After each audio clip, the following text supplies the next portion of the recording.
siang dan salam sejahtera untuk kita semua. Kami dari kelompok 2. Perkenalkan, nama saya Ade Niha Ajahra selaku moderator, serta rekan saya Syabila Lenhaini, saya Mevara, Adi Kurniawan, dan saya Bernadette Anastipagu, serta Kendita. Pada kesempatan kali ini kita akan melakukan wawancara bersama Bapak Muskap Mujakar atau biasa dipanggil dengan Bapak MM. Beliau merupakan salah satu seorang general manager di perusahaan BUMN. Pada wawancara kali ini, kita akan bahas mengenai rekrutmen karyawan, pengembangan perusahaan, tips untuk mahasiswa sebelum memasuki dunia kerja, pengembangan sumber daya manusia. Tujuan kami melakukan wawancara ini adalah untuk menambah wawasan dan pengetahuan mengenai dunia kerja serta pengembangan sumber daya manusia, strategi pengembangan perusahaan dan kepemimpinan dalam sebuah perusahaan. Selain itu, wawancara ini juga bertujuan untuk memberikan motivasi dan gambaran kepada seluruh mahasiswa agar dapat siap menghadapi dunia kerja ke depan. Assalamualaikum warahmatullahi wabarakatuh. Selamat siang Bapak dan teman-teman semuanya. Sebelumnya ingin perkenalkan dulu Pak. Perkenalkan, nama saya Ade Niha Ajahra dan rekan saya ada Syabila, Bernadette, Mevara, dan Adi. Kami di sini dari Universitas Pamulang. Di sini kita ingin mewawancari Bapak untuk tugas kuliah kita manajemen SDM. Wawancaranya itu mengenai sistem perekrutan karyawan, pengembangan perusahaan, kepemimpinan, dan tantangan dunia kerja. Terima kasih kepada Bapak yang sudah bersedia untuk meluangkan waktunya kepada kita. Sebelum masuk ke sesi pertanyaan nih Pak, saya ingin tanya, gimana sih Bapak kabarnya hari ini? Apakah baik atau tidak? Alhamdulillah baik ya Pak. Oke. Sebelumnya Bapak boleh memperkenalkan diri Bapak terlebih. Ya, perkenalkan, assalamualaikum warahmatullahi wabarakatuh. Selamat pagi dan salam sejahtera untuk kita semua. Nama saya Muskap Mujakar, sering dipanggil MM. Ya. Bapak MM. Langsung aja ya Pak. Ya. Nah, di sini untuk pertanyaan pertama akan silakan oleh Kak Sabila. perkenalkan Pak, nama saya Ya. Syabila. Syabila, ya. Ya, aku izin nanya untuk proses rekrutmen di perusahaan Bapak tuh sistemnya gimana sih Pak? Bukan jadi gini, Pak. Sistem rekrutmen ini kita bicara umum aja. Ya, Pak. Jadi nggak usah di satu perusahaan. Pemahaman yang saya pahami gitu ya. Jadi kita nggak menyebut salah satu perusahaan. Kalau rekrutmen tahu saya kan ada macam-macam gitu ya. Ada yang memang langsung ada melamar, direkrut ya. Ada juga yang memang dibuka pendaftaran, ada melamar, tes gitu. Ada juga yang memang on the spot. Ya.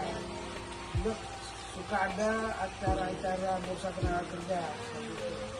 Bahkan ada juga yang melakukan kerjasama dengan universitas atau perguruan tinggi. Ya, itu di sekolah. Itu adalah sistem-sistem yang dikembangkan oleh berbagai macam perusahaan. Mana yang terbaik ya kembali ke masing-masing perusahaan. Mana yang cocok untuk sistem rekrutmen tersebut. Berarti di situ kayak kita buka open recruitment dulu, terlebih dahulu di situ kita melakukan tes dan di situ pemilihannya mungkin ya Pak.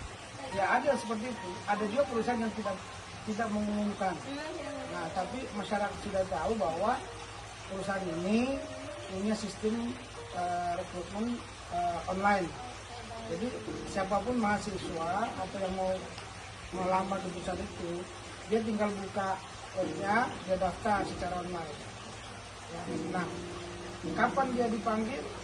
Pada saat perusahaan itu membutuhkan, kan? Nanti akan dicek kan, diseleksi, administrasi dan sebagainya. Hanya ada yang sebulan sudah dipanggil proses tes atau proses selanjutnya. Ada juga yang berbulan-bulan, bahkan ada yang setahun, 2 tahun baru terpanggil untuk ikut proses seleksi.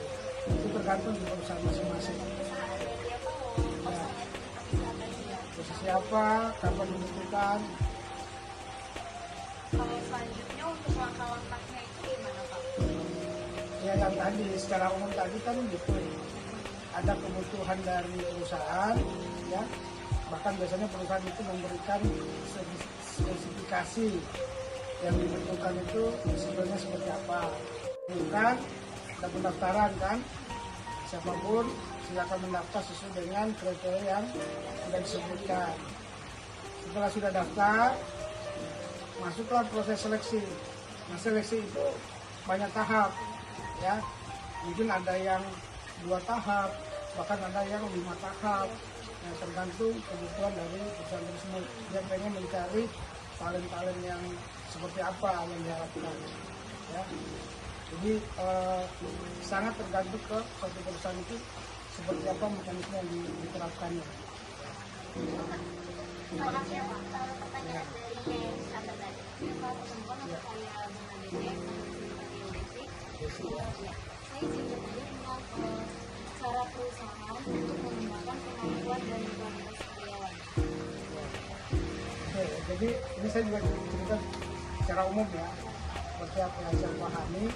Jadi setelah karyawan itu kita rekrut bekerja di perusahaan kita, tentunya kan tidak seideal apa yang diharapkan oleh perusahaan, ya. Dan perusahaan juga ingin karyawan yang dia rekrut itu semakin waktu dari hari ke hari terjadi peningkatan skill kemampuannya sesuai dengan kebutuhan perusahaan. Nah, oleh karena itu maka calon yang atau yang sudah diterima jadi karyawan itu biasanya ada proses proses awal setelah sudah diterima, ya bisa training, bisa di pegawai negeri juga seperti itu, ada namanya proses prajabatan sebagainya lah yang udah mau menjabat, ya.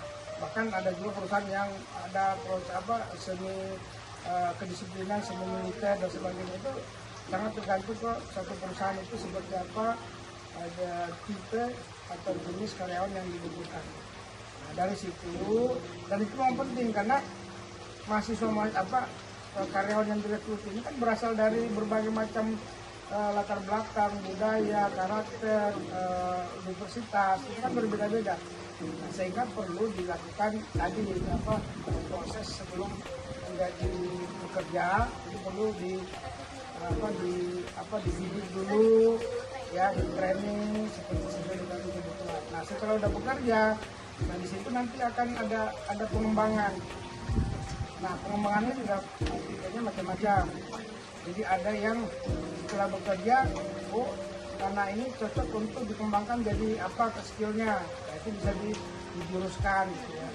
Ada juga yang setelah bekerja anak ini kayaknya bagus tapi kurang di sini misalnya, dilatihlah di situ. Latihannya, pengembangannya bisa melalui training, bisa melalui magang di tempat lain dan sebagainya. Itu tergantung ke perusahaan masing-masing, ya. Mungkin kalau misalnya tantangan terbesar juga dalam proses mengetahui kemampuan dan kualitas karyawan, ada tantangan lain? Jadi makanya perusahaan-perusahaan besar itu biasanya mereka punya lembaga pendidikan sendiri atau dia bekerjasama dengan karena itu memang penting gitu ya untuk memahami setiap karyawan ini cocoknya dikembangkan kemana, apa kelebihan dan kekurangannya. Ya. Nah, tantangannya ya kalau kita tidak bisa memahami esensi dari tadi kelebihan dan kebutuhan karyawan kita, maka pengembangannya nanti tidak efisien dan efektif. Tapi kalau kita paham, itu akan lebih cepat, lebih mudah, efisien dan efektif untuk mengembangkan karyawan tersebut. Yang kedua, dari karyawannya sendiri, mau nggak berubah, ya kamu tadi di satu perusahaan jenis X, ya kamu harus bisa menyesuaikan. Jadi jangan saya pengennya tipe A, pengennya tipe B, padahal kamu ada di perusahaan yang tipe misalnya tipe C misalnya. Jadi kita harus menyesuaikan. Dan bagi karyawan sebenarnya itu kan bagaimana upaya kita, kemauan kita. Jadi kita diciptakan ini kan tidak sempurna, ya makanya perlu pengembangan untuk bisa mengarah ke lebih sempurna. Dan itu siapapun bisa, ya yang penting dia mau berusaha, mau belajar, mau membenahi diri, mau bertanya, ya itu yakin bisa. Terima kasih Bapak sebelumnya sudah menjawab pertanyaan dari Kak Fadila dan baik, selanjutnya pertanyaan dari Kak Adi dan Kak Mai, Pak. Silakan, Kak. Baik, pertanyaan saya Pak, menurut Bapak strategi apa yang paling penting untuk sebuah perusahaan menjadi maju dan bisa bersaing perusahaan-perusahaan lain? Ya, jadi strategi ini menurut saya ya, jadi ini masih saya sebelum pengalaman yang saya dapatkan selama berkarir di salah satu BUMN. Jadi strategi satu perusahaan untuk bisa persaingan, karena menjalankan persaingan bersama tadi bagaimana bisa tetap hidup, bisa sustain, bisa berkembang, gitu ya. Itu banyak faktor. Tapi dari faktor-faktor itu salah satu yang paling paling penting ya sumber daya manusia. Jadi menemukan sumber daya manusia yang memang berfungsi yang sesuai dengan perkembangan zaman yang ada, termasuk dengan persaingan atau kompetisi yang ada. SDM ada bisa kuncinya seperti itu. Jadi walaupun teknologinya bagus, kalau SDM kan ujung-ujungnya juga yang mengelola teknologi itu sumber manusia juga. Sumber manusia itu harus disiapkan dengan baik supaya dia bisa menjalankan perusahaan itu dengan semaksimal mungkin. Ya, termasuk khususnya di sisi leadershipnya, pemimpinnya, yang mana pemimpin yang diberi amanah di perusahaan itu bisa memimpin timnya, bisa memimpin perusahaan, bisa adu bersaing, berkompetisi dengan perusahaan lain atau dengan kondisi perkembangan zaman yang ada. Berarti itu sama aja seperti sebelumnya itu rekruter yang awal, jadi kita merekrut orang-orang yang berpotensi di satu bidang yang berbeda. Dalam kita merekrut kan tidak bisa kita mendapatkan sumber daya yang 100% berkelanjutan. Jadi makanya tadi perlu proses, perlu tahapan, ya minimal dari semua yang kita tes gitu, kita mendapatkan yang minimal ya, minimal kebutuhan maksimal yang ada gitu ya. Jadi adanya seperti itu, tapi itulah yang maksimal dari sekian pendaftar, misalnya dari 1000 pendaftar kita butuh 100, dari 100 yang terbaik menurut kita walaupun masih penuh kekurangan, terbaik dari yang ada pada saat itu. Nah setelah itu baru kita bimbing, kita arahkan, kita kembangkan. Tujuannya apa? Untuk bisa mengembangkan, ya supaya dia bisa bekerja dengan baik di perusahaan itu, ya menjadi pemimpin, dia bisa memimpin dengan baik, ya melihat perkembangan teknologi, persaingan, bahkan kondisi masyarakat, lingkungan yang ada. Jadi kalau SDM-nya bagus, insya Allah salah satu poin bisa diselesaikan itu untuk melakukan membawa perusahaan ini bisa lebih maju lagi. Seharusnya bisa bersaing dengan perusahaan lain dengan baik. Ya, salah satu itu ya, sumber daya manusia. Yang lainnya banyak lagi, termasuk menyelesaikan teknologi yang ada gitu ya. Jadi jangan sekarang ini sudah arah ke digital, kita masih manual, kita masih pakai pola lama, ya akan kita tinggal ya. Selanjutnya pertanyaan dari Bapak. Kenapa nama saya Nirvana? Pertanyaannya, apa tantangan terbesar yang saat ini perusahaan hadapi di era digital dan bagaimana caranya? Bagaimana cara menghadapi perusahaan di era digital saat ini? Kan saat ini ya biasanya sudah bagaimana mengatasinya? Ya. Tertinggal mungkin ya. Ya, jadi pertama ini yang tadi kan kita sudah siapkan sumber daya yang bagus ya.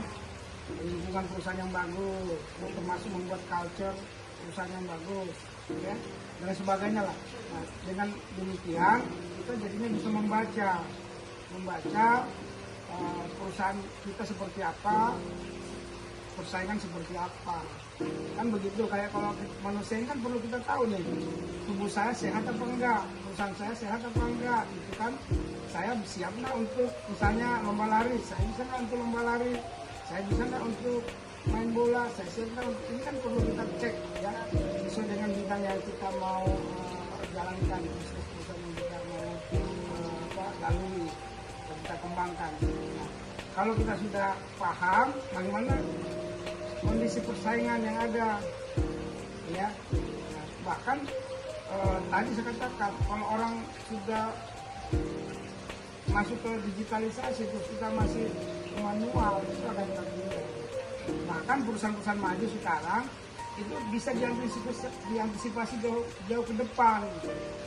Ya, jadi kondisi yang ada sekarang dia sudah berpikir ke depan, berapa tahun ke depan perusahaan kondisi bisnis misalnya, kondisi lingkungan, kondisi persaingan seperti apa, dia antisipasi seperti dari saat sekarang ini, ya. Nah itu sifat antisipasi.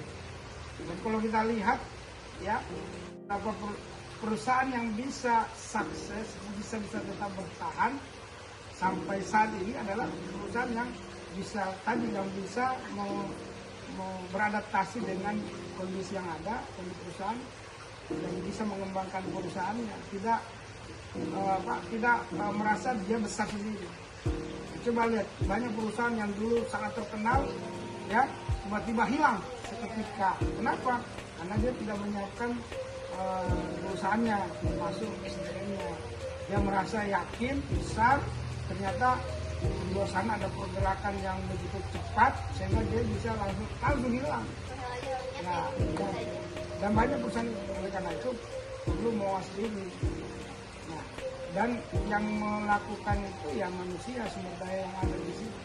Jadi penting punya tim, punya sumber daya manusia yang tadi yang bisa membaca, menganalisa kondisi lingkungan, kondisi bisnis, bahkan kondisi kedepannya, berapa tahun ke depan.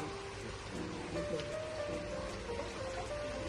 Terakhir nih Pak, dari saya mungkin saran dan tipsnya nih Pak untuk mahasiswa, karena kan kita mahasiswa kelas karyawan ya Pak. Gimana sih Pak caranya biar kita tuh semakin semangat untuk menjenjang karirnya itu lebih jelas gitu Pak. Karena kan dia sekarang udah kerja nih, kita kan mencari gelar nih untuk makin bagus, makin menjenjang karirnya. Nah, bagaimana Pak caranya biar kita tuh semakin semangat untuk mengejar karir itu Pak? Ya, jadi gini ya, ini kembali lagi ini posisi saya gitu ya. Jadi yang pertama kalian sudah punya credit point, ya, sudah bekerja, nanti mau belajar lagi, ya, yang lebih serius karena ada masuk universitas kan, belajar kan lebih serius, bukan asal belajar otodidak atau kursus ini masuk ke dunia universitas, artinya kan lebih disiplin. Nah, jadi artinya kalau kalian masuk ke situ, berarti kalian selangkah lebih jauh dengan teman-teman yang tidak melakukan. Itu satu kredit yang positif lah. Nah, yang kedua, kita setiap melakukan sesuatu itu harus ada tujuannya, ya. Jadi kamu mau ikut belajar di satu universitas walaupun kamu sudah bekerja, tujuannya apa? Maksudmu apa? Apakah hanya mau nyari teman banyak, atau mau nyari pacar, atau mau nyari apa, ya kan? Ya, atau mau main-main. Harus punya tujuan. Oh, saya mau menambah ilmu supaya nanti saya jadi sarjana, supaya nanti ilmu saya juga lebih bagus, sehingga nanti di kantor saya bisa lebih berkontribusi maksimal. Dan saya jika berkontribusi maksimal, nanti saya bisa promosi jabatan, saya diberikan tanggung jawab apa sebagainya. Itu harus ada itu, karena kalau enggak nanti kamu pada saat sekolah pendidikan tadi itu pasti ujiannya banyak, pasti tantangannya banyak, ya. Jadi kalau orang tidak punya persiapan itu gampang sekali untuk jatuh. Makanya banyak sekolah-sekolah itu yang mahasiswa tiba-tiba hilang, nggak lanjut sebagainya, karena di situ nanti problemnya. Ya, baik dari sisi material maupun dari sisi waktu, manajemen waktu, kedisiplinan, stres misalnya, kok susah membagi waktu. Tapi kalau kita sudah ada motivasi di dalam diri saya harus sukses, insya Allah mudah-mudahan dimudahkan. Yang kita makan yang paling Nah, kita dan itu yang membedakan. Ya, coba di negara kita ini ada berapa presiden? Hanya satu kan, dari 280 juta ini berapa menteri, berapa direktur? Itu sangat selektif sekali. Nah, untuk bisa menjadi orang yang terpilih ya kita harus menyiapkan diri. Ya, menyiapkan mental, terus belajar. Ada cobaan, ada tantangan, itu menjadi sesuatu yang ujian yang harus kita lalui gitu ya.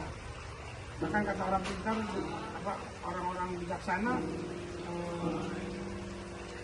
untuk bisa mencapai satu cita-cita harus diperjuangkan secara maksimal. Di dalam perjuangan itu pasti ada cobaannya, ada tantangannya, dan kadang kita suatu waktu gagal. Kegagalan itu adalah tahap untuk bisa mencapai kesuksesan.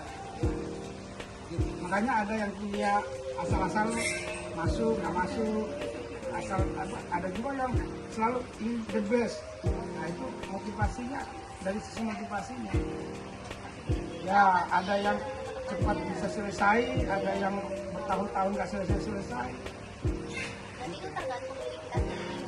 Ya, dan kembali ke diri kita sendiri. Semuanya seperti apa, tujuannya apa. Oke, baik Bapak, terima kasih banyak atas saran, terus ilmu yang Bapak kasih, bahkan pengalaman yang sudah Bapak sampaikan kepada kami. Semoga wawancara dan motivasi yang telah Bapak berikan untuk kami akan kita jalani untuk kedepannya. Terima kasih juga untuk motivasi semangatnya. Sekian dari Ya, kami. jadi saya disclaimer dulu ya. Jadi apa yang saya sampaikan ini itu murni dari apa yang pemahaman hidup saya, pengalaman saya selama bekerja di suatu perusahaan dan bergaul dengan masyarakat. Jadi silakan apa yang bagus, silakan kalau mau diambil, kalau ada yang nggak cocok nggak usah diambil. Dan harapan saya semoga bincang-bincang kita, diskusi kita ini bisa memberikan manfaat, bukan hanya buat adik-adik sekarang, tapi seluruh seluruh mahasiswa atau seluruh yang mendengarkan. Mudah-mudahan ada skill skill